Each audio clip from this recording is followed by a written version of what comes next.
नमस्कार दोस्तों, स्वागत है आपका हमारे इस चैनल कबीर ने कहा पर। और मैं दिनेश चौधरी आपके सामने फिर कबीर दास जी के एक और दोहे के साथ उपस्थित हुआ हूँ। और कबीर दास जी का वह प्रसिद्ध दोहा है, कबीर रगतंत रबाब तन बिरह बजावे नित, और न कोई सुनी सके कै साई के चित। कबीर दास जी कहते हैं, जैसे रबाब होता है, रबाब से एक धुन पैदा होती है, उसके तार के खिंचाव से एक धुन पैदा होती है, उसी तरह मेरा ये शरीर भी है।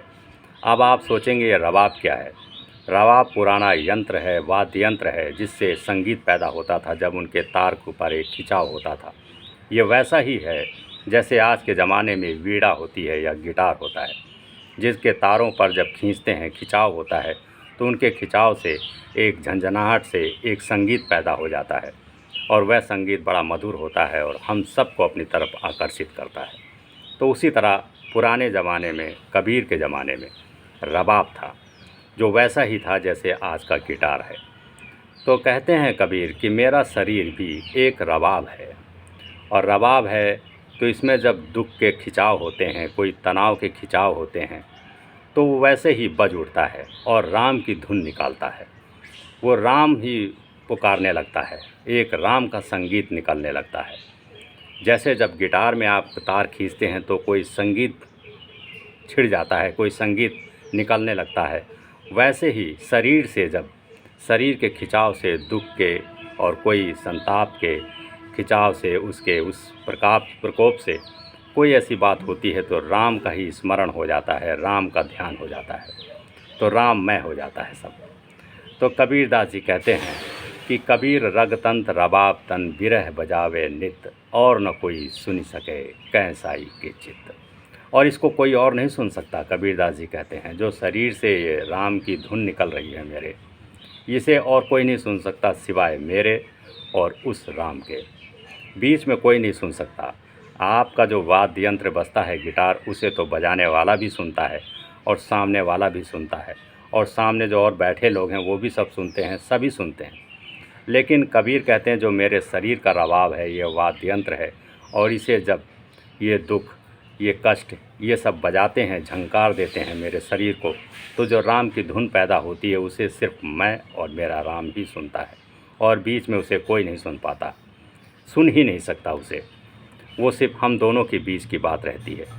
तो जब भी कोई ऐसी कष्ट या कभी ऐसी कोई पीड़ा या कभी ऐसा कोई संताप मेरे मन में, मेरे दिमाग में छिड़ता है, तो मेरा शरीर बज उठता है, और उस बजने से राम की धुन निकलती है, और उसे राम सुनते हैं और मैं सुनता हूँ।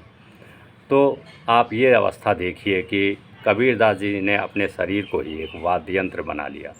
मतलब उसे कहते हैं कि मैं इसे एक इंस्ट्रूमेंट बनाता हूँ, जिस पे कोई भी जब खिंचाव होगा तो उसमें सिर्फ राम की धुन निकलेगी और कोई चीज़ नहीं, राम की धुन। तो अब उनके लिए दुख भी एक, समझ लिए, वरदान हो गया है। एक कोई उनके लिए चिंता का विषय भी, अगर कोई चिंतित करने वाली बात है तो वो भी राम की धुन ही निकालेगी। कोई ऐसी बात जिसे आप परेशान हो जाते हैं, वो तनाव कोई ऐसा हो जिससे आप परेशान हो जाते हैं, वो कबीर को परेशान नहीं करेगी। कबीर उससे भी राम का ही नाम निकाल लेंगे, क्योंकि उनका शरीर एक रबाब यंत्र बन चुका है, और उस पीड़ा, उस संताप से और उस तनाव से वे राममय ही हो जाते हैं, उससे राम की ही धुन निकलती है। तो उनका शरीर ही एक वाद्य यंत्र हो गया है, वो राम में ही परिवर्तित कर देता है उनके दुख, उनकी सारी चिंताओं को। तो उन्होंने अपने शरीर को ही एक वाद्य यंत्र में परिवर्तित कर दिया है, और उससे सिर्फ राम की धुन निकलती है और वे उसे सुनते हैं। तो आप सोचिए कि कबीर किस अवस्था में पहुंच चुके हैं। वे उस अवस्था में पहुंच चुके हैं जहां उनका शरीर अब शरीर नहीं रहा। वे उस अवस्था में हैं जहां उनका शरीर एक ऐसा वाद्य यंत्र बन चुका है जो सिर्फ राम की धुन निकालता है, और ऐसी धुन निकालता है कि उसे राम भी सुनते हैं और उसे कबीर स्वयं भी सुनते हैं। तो ये उस अवस्था की बात कबीर दास जी कहते हैं। कबीर दास जी कहते हैं कि अब मैं और कुछ नहीं सुनता, मैं सिर्फ उस राम की धुन जो मेरे शरीर से निकली है, मैं वह सुनता हूँ, राममय हो जाता हूँ। तो अब उनको कोई चीज़ परेशान नहीं करती, ना कोई दुख, ना कोई तनाव, ना कोई चिंता। अब वे सिर्फ राममय ही रहते हैं। तो इस अवस्था तक पाने के लिए, इस अवस्था तक आने के लिए आपको भी अपने शरीर को, अपने मन को राममय करना पड़ेगा। एक ऐसा आपको अपने आप को ढांचा बनाना पड़ेगा कि कोई भी चीज़ आपको परेशान ना कर पाए, आप चिंतित ना हो पाएँ, आप अवसाद में ना जा पाएँ, आप इतने गहरे अवसाद में न चले जाएं। आपको जब भी कोई ऐसी विपत्ति, कोई दुख आए तो आपको उससे राम की ही प्रतिध्वनि सुनाई पड़नी चाहिए। आपके भीतर से राम की ही अब वो उसकी ध्यान पे आना चाहिए, राम का ही स्मरण आना चाहिए। तब फिर आप कबीर की उस अवस्था तक जा पाएंगे और कबीर के इस दोहे का भी अर्थ तभी आप समझ पाएंगे जब आप खुद अपने ऊपर प्रयोग करेंगे, तब आप इसका गहरा अर्थ समझ पाएंगे। ये दोहा कबीरदास ने अपने अनुभव से हमें समझाया है। ये कोई शास्त्रों से पढ़ के नहीं बताया है या कहीं किसी से सुनी हुई बात नहीं है, किसी गुरु के द्वारा कही हुई बात नहीं। ये उन्होंने अपने अनुभव से जाना है और तब उन्होंने इसे दोहे के माध्यम से उतारा है, जिसे आज हम सब पढ़ते हैं, समझते हैं और जानते हैं। तो कबीरदास जी ने जो अपने शरीर को एक वाद्य यंत्र बनाया है, वो इसलिए बनाया है।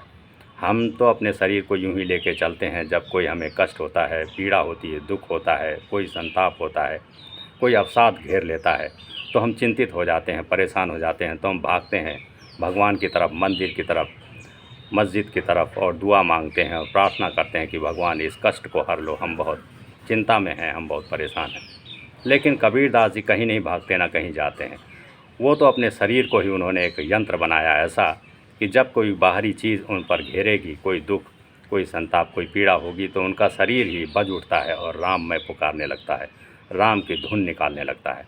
तो सोचिए, जब शरीर से ही राम की धुन निकलनी शुरू होगी, तो जिसे राम भी सुनते हैं और कबीर स्वयं भी सुनते हैं, तो चाहते हैं कि मेरे ऊपर ये धुन बजती रहे। वे तो चाहते हैं कि ऐसे दुख, ऐसे संताप, ऐसी पीड़ाएँ आती रहें और मेरा शरीर झंकारता रहे और राम का नाद बजता रहे, उसे राम भी सुने और मैं भी सुनूं। मज़ा तो तब है। तो कबीर की जो ये अवस्था है, ये ध्यानियों की सबसे उच्चतम अवस्था है, जिसे तुरीय अवस्था कहते हैं। ध्यानियों की सबसे उच्चतम अवस्था तक कबीर पहुँचे हैं, तब ये दोहा उनकी ज़ुबान पर आया है। तो ये उन्होंने अपने शरीर को ही एक वाद्य यंत्र, एक राम का ही एक यंत्र बना डाला। आप सोचिए, जिसने अपने शरीर को ही एक राम का यंत्र बना डाला हो, तो सोचिए फिर अब उसके जीवन में कहाँ कोई दुख, कहाँ कोई पीड़ा हो सकती है। फिर कबीर की ज़ुबान से जो भी निकला वो फिर सब राममय ही रहेगा। उसमें कोई भेद नहीं पड़ेगा वो क्या कहते हैं और क्या नहीं कहते। वो जो भी कहेंगे वो सब राममय ही हो जाएगा। उसमें सब राम की ही बातें समाई होंगी, सब कुछ अच्छा ही होगा, सत्य होगा, जो आनंदित कर जाएगा आप सबको। तो कबीरदास जी छोटे से दोहे में यही समझाना चाहते हैं हम सभी को कि आप भी अगर कोई ऐसी विपत्ति आती है, कोई ऐसा दुख आता है, कोई ऐसा तनाव होता है, तो आप उससे घबराएं नहीं। आप उसे एक ईश्वर का प्रसाद समझ के ग्रहण करें और भगवान के प्रति उदार रहें। ये सोचें कि जो भी हो रहा है अच्छा ही हो रहा है, शायद इसे मेरे लिए अच्छा ही है। और जब आप पॉजिटिव सोचेंगे, तब आप उसे उस स्थिति से निकल पाएंगे और तब आपको आनंद और आपको खुशी होगी। अगर आप निगेटिव सोचेंगे, आप उसमें उलझे रहेंगे, तो आप और उलझते चले जाएंगे। ये मकड़ी के जाल की तरह है। आप शांत रहेंगे तो आपको रास्ता दिख जाएगा। और अगर आप ईश्वर पे विश्वास करते हैं और अगर आप शांत हैं, आप ध्यान करते हैं, आप मौन रहते हैं, आप ध्यान का अभ्यास करते हैं, तो कोई भी परिस्थिति आपको विचलित नहीं कर पाएगी। आप उससे निकल ही जाएंगे। और ये तो राम का जो भगवान राम का बात उन्होंने कही है कि मैं तो अब खाली सुमिरन राम की ही करता हूँ, मेरा शरीर राममय हो गया है। वे कबीर, वो जो राम है वो उच्चतम अवस्था है ध्यानियों की, वो परम अवस्था है। वो ध्यान की एक ऐसी अवस्था है जहाँ तक पहुँचकर फिर कोई दुखी नहीं हो सकता, कोई चिंतित नहीं हो सकता। फिर उसके जीवन में एक आनंद ही बरसता है।